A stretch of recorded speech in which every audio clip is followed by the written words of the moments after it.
Semaine très politique à Musique Plus. On a reçu mardi, j'ai eu la chance de faire une entrevue avec Amir Kadir.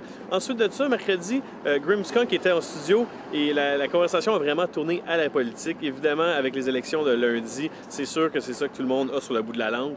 Avec Pauline Marois qui rentrait dans les studios, je me suis dit que plutôt que de lui poser une question moi-même, j'irais dans la rue demander les vraies questions des vrais gens qui se promènent. Et puis, comme ça, on pouvait avoir une vraie saveur des opinions des gens sur la rue qui avaient des questions pour Pauline Marois, ce qui donne le suivant.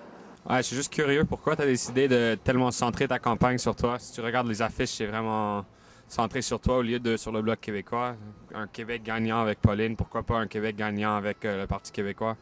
En fait, essentiellement pour avoir un effet de proximité. Je suis une femme simple, accessible, et je veux faire que le Québec, qu'on améliore la qualité de vie des gens au Québec, qu'on se préoccupe des gens, qu'on prenne soin des gens. Et il me semble que quand on sent que qu'on est près de quelqu'un, ce qu'on renvoie comme idée, c'est qu'on va bien prendre soin de nous. Alors, il y avait ça dans ce concept en utilisant Pauline. Mais un Québec gagnant pour la souveraineté, par ailleurs, ne l'oublions pas. Ben, bonjour Mme Marois, j'ai toujours voté PQ, puis là, cette année, lundi prochain, je suis pas sûr d'y aller parce que j'ai vu qu'il y avait une baisse d'intérêt, y compris la mienne, pour la souveraineté. Puis une des questions que j'aurais, c'est de savoir exactement la journée que le vote, puis mettons, c'est le contraire que ça fait, ça penche un peu plus sur le oui que sur le non. Pour la souveraineté, c'est quoi qui va se passer concrètement? Qu'est-ce qui va changer? Ça me semble que c'est tout de l'inconnu. On n'a jamais vraiment eu, OK, ça va fonctionner comme ça au gouvernement, on va perdre ça, on va peut-être avoir ça, on va avoir un dollar québécois, canadien. C'est toutes des questions inconnues, puis il me semble qu'on n'a jamais eu de réponse là-dessus. En tout cas, pour ma part, je ne sais pas. Non, on n'aurait pas nécessairement un dollar québécois. On pourrait garder le dollar qui est là. On ne voudrait pas ériger des frontières, mais il y a une affaire, par exemple. On déciderait quand il y a quand on veut décider au niveau de la culture, ce serait nous qui déciderions. C'est pas Ottawa qui viendrait couper l'argent qui est versé à nos artistes.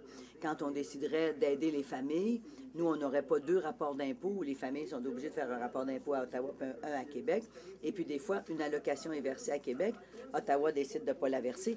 Il y aurait une façon de faire qui permettrait d'être plus cohérent dans nos politiques sociales, dans nos politiques économiques aussi. Bonjour, Mme Marois. Ma question pour vous, vous avez fait plusieurs réalisations dans votre carrière politique. J'aimerais savoir laquelle dont vous êtes le plus fier. Je crois qu'actuellement, celle dont je suis la plus fière, ça reste les centres de la petite enfance qui ont permis aux parents d'avoir accès à des services de garde pour leurs enfants, qui ont réduit la pauvreté chez les femmes chefs de famille monoparentales. Et maintenant, nos enfants aussi, on sait qu'ils sont en sécurité dans nos centres et qu'ils ont des services de qualité.